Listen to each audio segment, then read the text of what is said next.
Muy queridos hermanos y hermanas, alabado sea Jesucristo. La imagen del Divino Salvador del mundo que corona este monumento acoge hoy un simbólico rancho de paja, la humilde vivienda de nuestros campesinos, y nos invita a sentirnos una sola familia que retoma fuerzas para seguir caminando. Como los desterrados que vuelven a su casa, el pueblo salvadoreño ve en los mártires que hoy han sido inscritos en el libro de los Beatos una imagen de su propia historia, marcada por alegrías y esperanzas, por tristezas y angustias. En este caminar ha sentido a su lado al Señor, tanto en los momentos duros como en los de gozo. Al ir iban llorando, dice el salmo que hemos cantado, llevando la semilla. Al volver vuelven cantando, trayendo sus gavillas.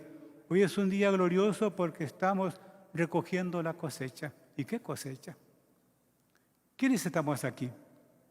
Somos una representación de todo el pueblo salvadoreño y hemos venido de todos los rincones de la patria. En esta asamblea hay humildes campesinos y campesinas que exultan de júbilo al ver que la Iglesia reconoce la santidad de quienes han dado su vida en su servicio. Hay también representantes de las comunidades que fueron pastoreadas por Fray Cosme y por el Padre Rutilio. Tenemos con nosotros en la figura de Manuel Solórzano y del joven Nelson Rutilio, representantes de esa inmensa multitud que nadie podía contar. Es decir, de los innumerables mártires anónimos que forman parte de este número simbólico de los 75,000 muertos que hemos llorado a lo largo de la lucha fratricida que nos desangró durante 12 años y que terminó felizmente cuando las partes enfrentadas firmaron los acuerdos de paz.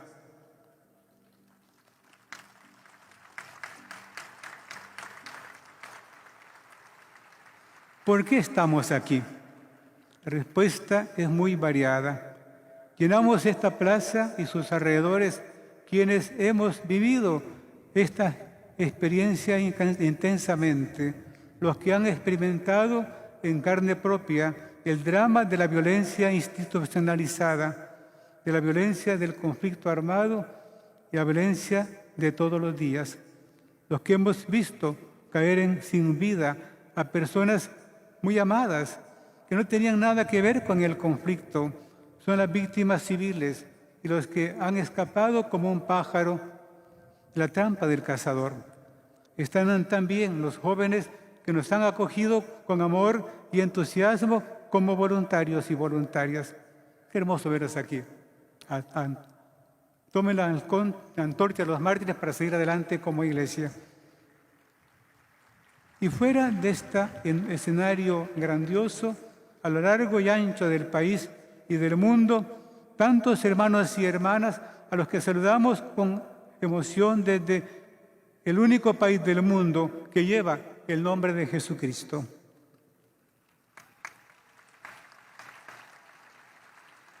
Los acompañan hombres y mujeres investidos de autoridad, llamados a ser instrumentos del diálogo y reconciliación mediante la búsqueda del bien común, así como representantes de países hermanos que forman parte del cuerpo diplomático. ¿Cuánto les debemos en este largo camino que llevó al fin del enfrentamiento armado? Estos son los que vienen de la gran tribulación. Para iluminar la realidad martirial de la Iglesia en El Salvador, hemos escuchado un texto del Apocalipsis. El autor de ese texto contempla una multitud inmensa que nadie podía contar, de todas las naciones, razas, pueblos y lenguas, delante del trono y delante del Cordero, vestidos con vestiduras blancas y con palmas en las manos.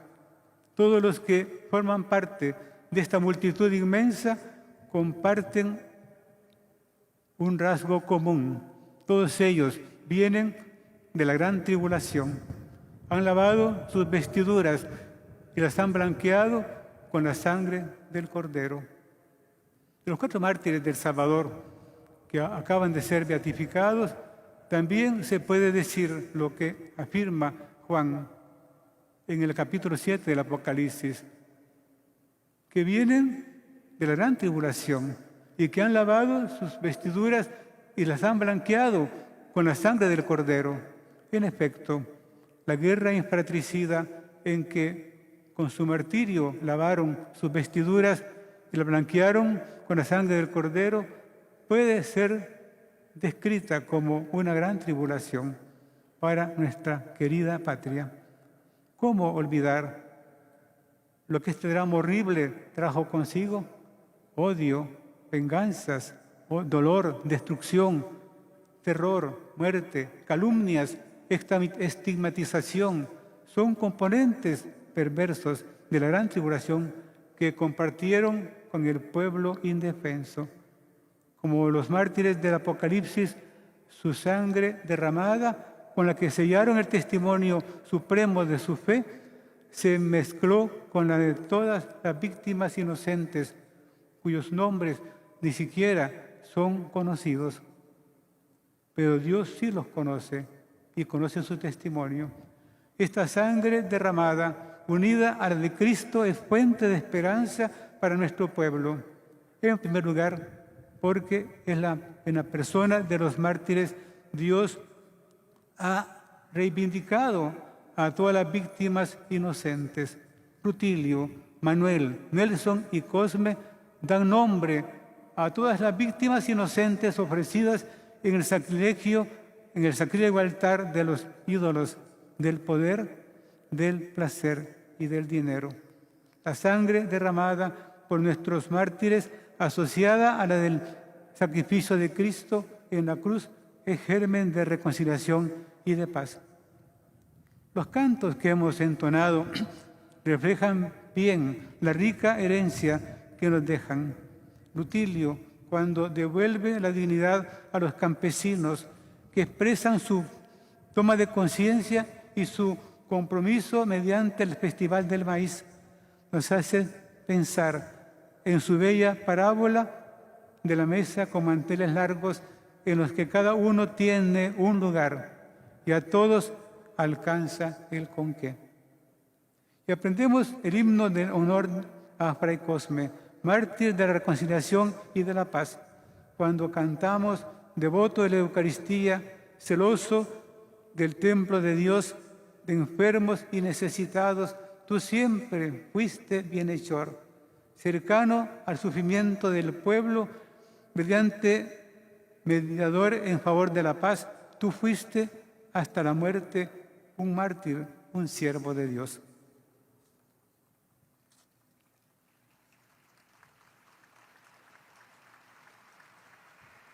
La gran tribulación no vino solo por las muertes violentas, sino también por los estigmas que marcaron injustamente a la mayoría de las víctimas. ¿Cuánto han sufrido miles de familias ante la calumnia, la difamación y el desprestigio inmerecidos que hicieron aún más fuerte su dolor? La lengua, dice la palabra de Dios, puede servir para alabar a Dios y puede también volverse homicida. El reino de Dios es todo lo contrario, es luz y verdad, es santidad y justicia, es amor, justicia y paz. Los mártires que hoy veneramos eso fue lo que hicieron. Continuar la obra de Jesús, anunciando el reino y haciéndolo presente durante 30 años de humilde pastoreo, como lo hizo Fray Cosme Espesoto, o en el ministerio del Padre Rutilio, tanto en sus labores de formador de sacerdotes como en el contacto con la dura realidad de los campesinos y marginados que fueron descubriendo a la luz del Evangelio lo que San Pablo VI, en su visita a Colombia para inaugurar los trabajos del encuentro de obispos de Medellín, llamó la miseria no merecida. previniendo contra la tentación de la violencia que produce los estallidos de la desesperación. Cada uno realizó su misión con características muy originales. Es un testimonio que no podemos olvidar. Somos una iglesia martirial, pero estamos bastante pasivos. No tenemos plena conciencia del tesoro que llevamos en vasijas de barro. Vale para nosotros lo que dijo el Papa Francisco en Nairobi, Uganda, en el año 2015. Pidan la gracia de la memoria. Con la sangre de los católicos ugandeses está mezclada la sangre de los mártires. No pierdan la memoria de esa semilla para que así sigan creciendo.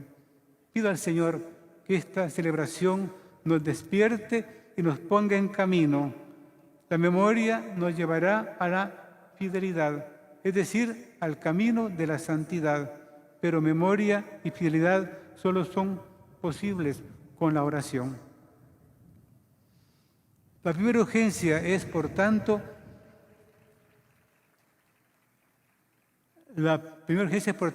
recuperar la memoria. En América Latina, el martirio está relacionado con la vivencia del Evangelio y de la doctrina de la Iglesia, sobre todo después del Concilio Vaticano II y la Asamblea General de los Obispos de América Latina en Medellín. Un ejemplo evidente es Rutilio Grande, que después de seguir en Ecuador el curso del IPLA, Instituto Pastoral Latinoamericano, y de haber compartido la experiencia de trabajo con campesinos e indígenas de la diócesis de Riobamba en tiempos del Monseñor Leonidas Proaño, volvió a nuestro país con una clara e inequívoca opción por los pobres. Él fue quien encabezó la lista de nuestros mártires. Le siguieron 20 sacerdotes, 9 religiosos,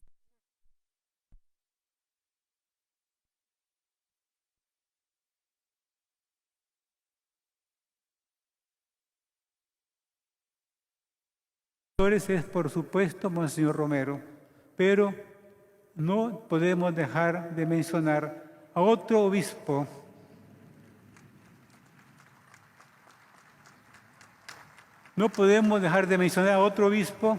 Monseñor Roberto Joaquín Ramos, asesinado en junio de 1993. La presencia de dos laicos, Manuel Solórzano y Nelson Rutilio Lemus, son como una ventana para asomarse a esa realidad de una multitud inmensa que nadie podía contar. Nuestros mártires pueden ayudarnos a recuperar la memoria y la esperanza para que no renunciemos al sueño de un país reconciliado y en paz, un país como lo quiere nuestro Dios, justo, fraterno y solidario. Para ello hace falta recuperar el espíritu de los acuerdos de paz y la hoja de ruta que ahí se trazó.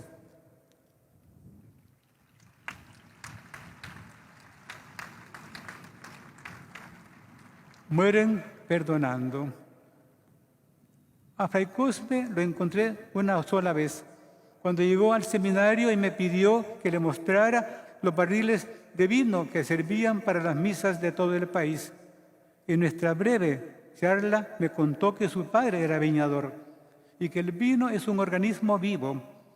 Para ilustrarlo, me recordó las palabras de Jesús: a vino nuevo, odres nuevos.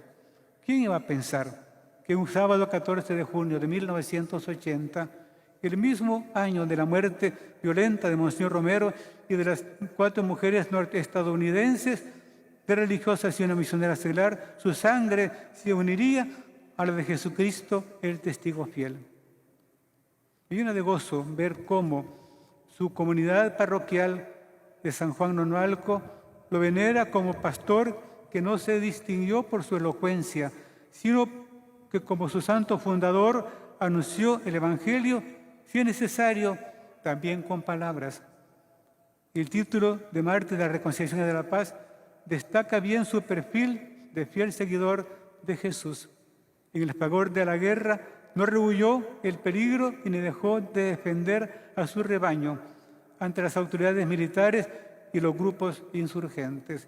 Y a muchos jóvenes que encontró en el campo de batalla les recordó que Él los había bautizado y les exhortó a dejar el camino de la violencia. Igual que Rutilio, su palabra no fue escuchada, pero quedó claro que nunca la violencia será el camino para alcanzar la paz.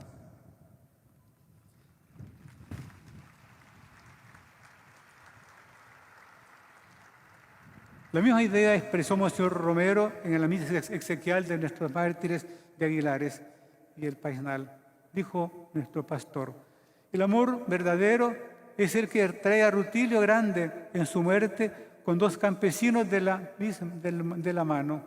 Así ama la Iglesia, muere con ellos y con ellos se presenta a la trascendencia del cielo. Los ama y es significativo que mientras el Padre Grande caminaba para su pueblo a llevar el mensaje de la misa y de la salvación, ahí fue donde cayó acribillado. Un sacerdote con sus campesinos, camino a su pueblo para identificarse con ellos, para vivir con ellos. No una inspiración revolucionaria, sino una inspiración de amor, y precisamente porque es amor lo que nos inspira, hermanos.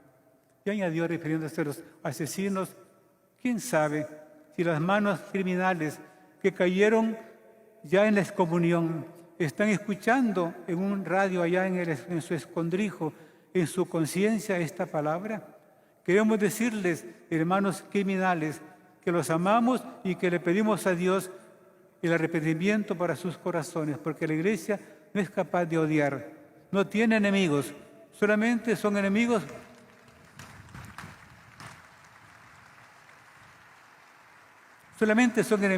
los que se le quieren declarar, pero ella los ama y muere como Cristo. Perdónalos, Padre, porque no saben lo que hacen.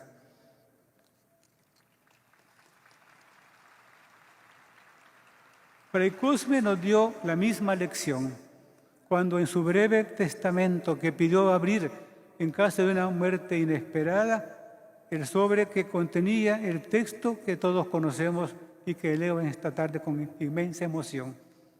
Presiento que de un momento a otro personas fanáticas me pueden quitar la vida. Pido al Señor que al momento oportuno me dé la fortaleza para defender los derechos de Cristo y de la Iglesia. Morir mártir sería una gracia que no merezco. De antemano perdono y pido al Señor la conversión de los autores de mi muerte.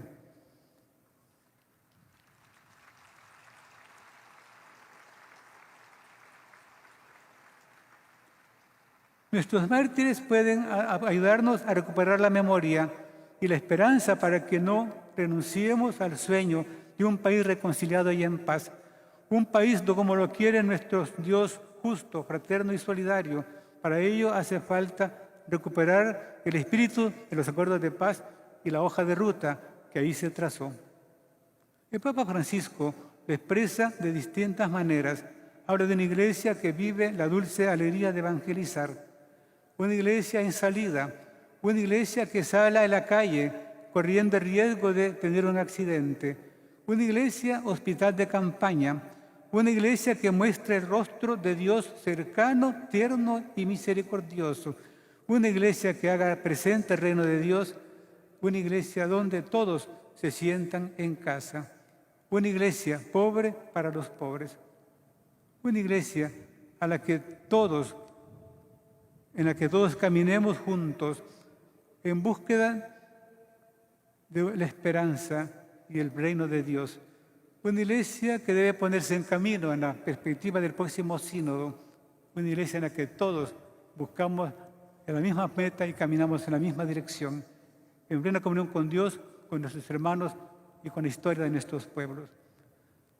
Sigamos caminando como hijos e hijas de una iglesia que nos invita a no detenernos nunca. La Virgen de la Paz nos enseña el camino para llegar a Jesucristo, el único Salvador del mundo, camino, verdad y vida. Alabado sea Jesucristo.